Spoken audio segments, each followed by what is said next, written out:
Hey guys, it's ArchieLuxury. ArchieLuxury from the ArchieLuxury channel, the Paul Pluta channel, and ArchieLuxury corporate. Guys, keep watching. Keep watching. I need the viewers. I need the viewers. I need the subs. I need it. Like, subscribe, and tell your friends. Tell your friends, whether you like them or hate them. Just tell them anyhow. ArchieLuxury on YouTube.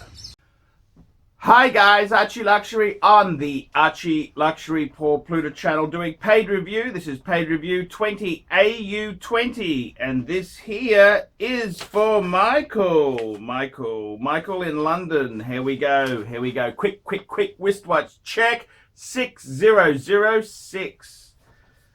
Archie, apologies in advance for a long email. It's okay. Hoping to give you useful context on my watch collection. Okay, I have several of your videos.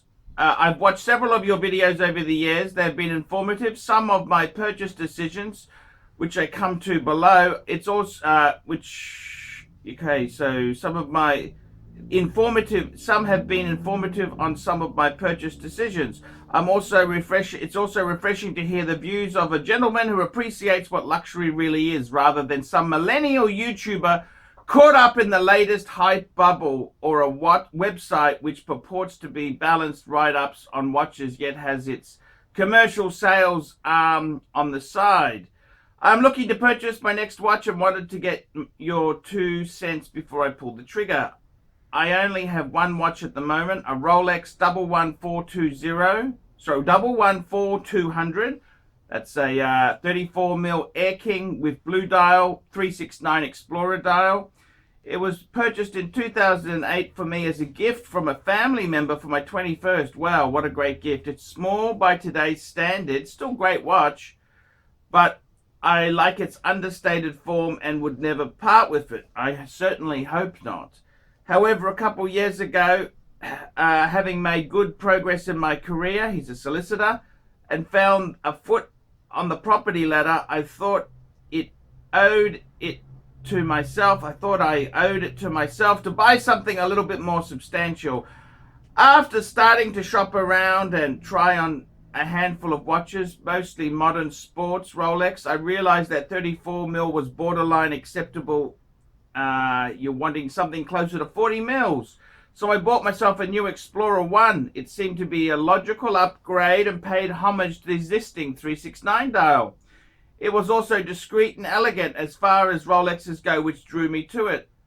I like to think I'm a classic timeless guy and would take an Explorer any day over a whole Daytona or a Daytona.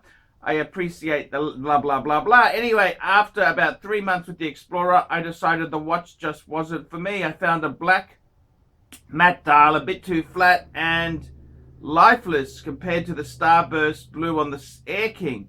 And I wasn't really excited when I wore it, so I sold it. Ooh, dumb move, really dumb move.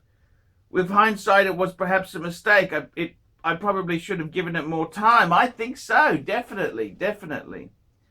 But I was more concerned about finding the right watch on my wrist then. Didn't want to spend another year humming and hawing about the watch. A few months later, I bought myself a 40mm Yachtmaster with blue dial. Personally, I always found the Submariner a bit too commonplace, mostly worn by those looking to fit in with the crowd to prove a point. The platinum bezel seemed to be more elegant than the Sub, and the color of the dial worked for me, so I took the plunge. But after 6 months of ownership, I realized it was too bling in your face to have as my daily wearer, especially with a suit. The poly center links didn't help too much, so I sold it. Jeez, you're very picky. But having worn two 39 40mm over the last year, I just didn't feel right wearing a 34mm Air King as my daily watch. So I bought a Z Blue Milgauss, good watch. Took inspiration for a number of your videos. I really love the watch, but it attracted far more attention than the Yachtmaster, and I sold it after a few months. Again, it wasn't quite right as a daily watch for my line of work. I may sound like a flipper, but the reality is I just purchased a few watches I realized a few months into the purchase that none of these watches has been the one for me. They are nice watches, and if if I were to find 100,000 somewhere to build a collection from scratch, they'd be in there. But I'm really after something to wear daily, at least during the week.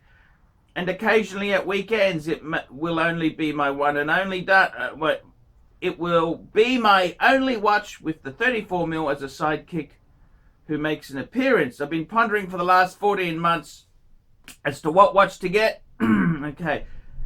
And there's one watch which I previously ruled out because of the budget, but now I'm thinking of going for it. The Lange Saxonia Thin 37mm in white gold. I think it's possibly the perfect watch. I'm not the sort of guy who's happy being in a room full of Rolex and Patek wearers while wearing something myself that wouldn't be recognized or give me credit. The understated elegance is what I realize virtually all Rolex, in that fact, high-end watches offer. I did decide 4 other watches. Okay, Vacheron 56 ultimately decided the entry-level model. Date only, looked more like a watch, more like a swatch than a Vacheron, and in any event doesn't even have an in-house movement, so not worth the money. Number 2, a ArchieLuxury Polaris, a nice watch, but if I didn't get on with the Explorer in the long term, I think it may also not work for me. Number 3, a Rolex Cellini Moonphase 50535. I wanted this ever since it came out in 17, but I wasn't really in a position to drop 20,000 on a watch, and now even if I could, it seems like there's much better horology at that price point. And number 4, getting the Explorer 1 again and giving it another go. I think I've already tried it and must have sold for a reason. It would be a bit like crawling back to an ex-girlfriend, hoping that it works second time round, but knowing there's a chance it won't. And I already have a Rolex with a similar dial, so probably should try something different. So with all that said, do you think I should take the plunge on the Lange Saxonia Thin? The only downside I can think of is that I'll have be a bit more careful, not give my kids a bath while wearing it, but that's it really. Is there anything else I should consider at the same price point? Price wise, this is really as far as I'd want to stretch, so Calatravas are probably a bit off the menu. I've sent you $65 for YouTube video follow-up and look forward to your thoughts. As always, I'm very receptive to whatever you have to say. Brutal honesty is appreciated. If there's any other further questions, let me know. Thanks, Michael, London, UK. Okay, Michael, you are one fussy son of a bitch. Jesus Christ. This is what's wrong with people, man. This is why in the modern age we have so much divorce and debauch. This is the reason. In the old days, you got one and you were damn well stuck with it. That was it. You married some wench and that was it. You were with her till death do us part. Nowadays, you just trade her in. Trade her in, and this is the whole point. I think all of those watches you've mentioned are beautiful watches. I really say that. I don't think there's any watch that you would actually be happy with because you are a fussy son of a bitch. And it's partly to do with your career. You're a solicitor. See, a solicitor looks at something, they look for problems. They look at a contract, they pick holes in the ambiguities. And when you're constantly picking holes in an argument, is it any wonder you can't buy a watch, you can't buy a car, and your wife, you're never happy. Never happy with any of these choices. Years ago, I got my 1016 Explorer 1. I was in the computer industry. I just said to a client of mine, I said, mate, get me the cheapest Rolex you can. I didn't know you could get secondhand. It didn't really exist then. He got me, I was expecting a Sapphire Crystal Air King. That's what I wanted. He gave me a 1016 36mm Explorer 1. I thought, oh, okay. I wouldn't have picked it, but hey, it was and that was it. I was stuck with it. And, even one of my best friends said to me, hey, that's not a Rolex. It hasn't got the big crown. It's got the little triangle at 12. He made fun of it. And I said, it doesn't matter. And this is the whole thing. You guys, people today are so flippant. I just stayed with it, man, and it became the most popular, most valuable of them. So years later, I sold it and got a President. So, I mean, you know, I did very, very well. And it's still gone up and up and up, that watch. Man, you are so picky, so picky, so picky, so picky. My honest advice to you, I tell you honestly, now, if you can do this with Rolex, you can flip in and flip out. But man, you buy any of those other brands, you're going to take a bath on the secondary market. Let me tell you that. My advice to you, I honestly would say maybe a Datejust. Maybe a Datejust, either a 36 mil or the new Datejust 41. Steel with blue dial, that's where I'd be going, because it's still an oyster case. It's still very sporty, but it's a little bit more dressy. It's sort of in between the two. So that's what I'd be going for. Personally, I mean, I wear a Patek, I've got 6 Pateks, but let me tell you, they are very, very delicate. They have absolutely no waterproofing at all. You've got to be very careful, even when you wash your hands. These are not things it's like owning a British sports car from the 60s. You've got to be a dedicated enthusiast. This is not something just to flip in and flip out. Rolex is waterproof. If you want a one and done daily wearer with the 34 mil watch Air King as a side hustle, man, you really should get Rolex. Honestly, waterproof, steel bracelet, it's going to last. You get a Lange, that's more of a special occasion watch. So my advice to you would really be Rolex Datejust, either 36 mil or 41. That's what I'd get. Waterproofing, definitely. I honestly, you are so picky. I don't think there's any watch that would make you happy. These are flawed goods. These were designed and made and invented by people, very flawed characters. And the problem with lawyers, you know, it's like this. You go to a watchmaker, you say, oh, have a look at my watch I got. He pulls out a loupe, magnifying glass, to find faults with it. That's what he does. You say, oh, have a look at my watch. Oh, okay. You got a bit of a scratch at the da-da-da-da-da. I don't like how they did this. Da-da-da-da-da-da-da-da-da. And I mean, seriously, guys, come on, man. Seriously, get with the program. You're never going to... There are some people who will just never be happy. Whinging palms. And I think, Michael, that's really where you fit into. All of those watches you've had and gotten out of, they're very good choices. Very, very good choices. There's nothing wrong with any of them. They are all very, very, very good choices.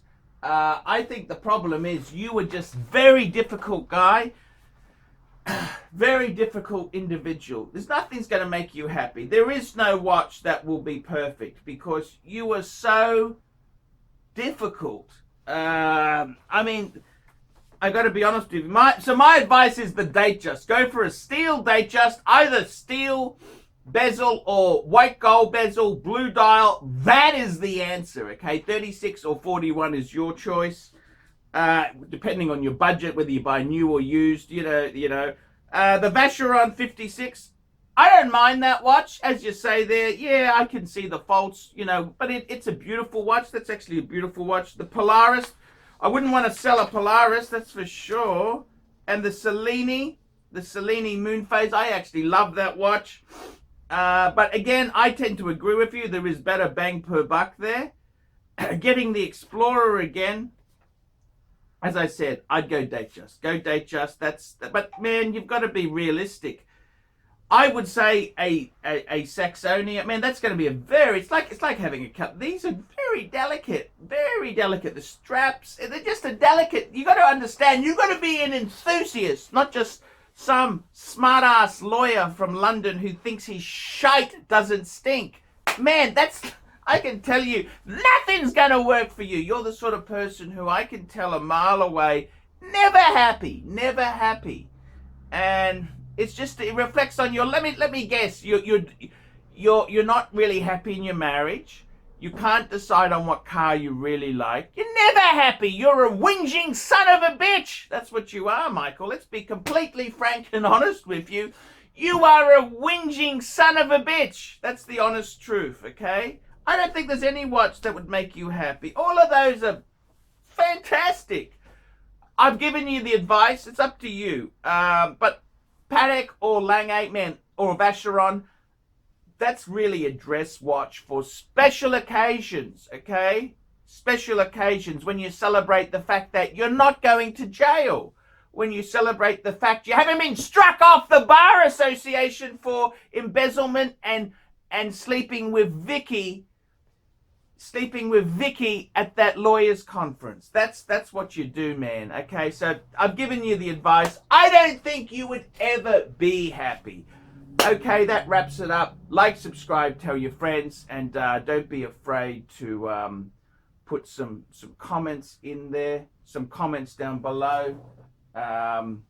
That's the way to go. And guys, remember, Archie can't survive on Google Ads alone. I depend on paid reviews. Get a paid review done now so I can survive full-time on YouTube. Paid reviews keep me full-time on YouTube. Without the paid reviews, I'd be whingy and nasty like this last guy, Michael. See you later. Hi guys, ArchieLuxury, and who do I recommend in America? In America, who do I recommend for quality pre-owned wristwatches? David SW, David SW, David SW. Go to davidsw.com. He is the best, the greatest pre-owned dealer in all of the United States of America. David SW, David SW, David SW. Hey guys, ArchieLuxury. Who do I recommend for watches in Brisbane and Sydney? Vintage Watch Co. That's correct. Vintage Watch Co. in Brisbane Arcade in Brisbane and the Strand Arcade in Sydney. Vintage Watch Co. Brisbane and Sydney. Ronnie, I've known him since the late 90s. Ronnie is a top bloke. Luke is a great guy. Vintage Watch Co. That is who I recommend in Australia. Check out Vintage Watch Co. and the guys' amazing range of watches. They also do service and repairs. Vintage Watch Co. That is where the pontiff goes. You know, some of my Pateks came from Vintage Watch Co. That's right, guys. Vintage Watch Co.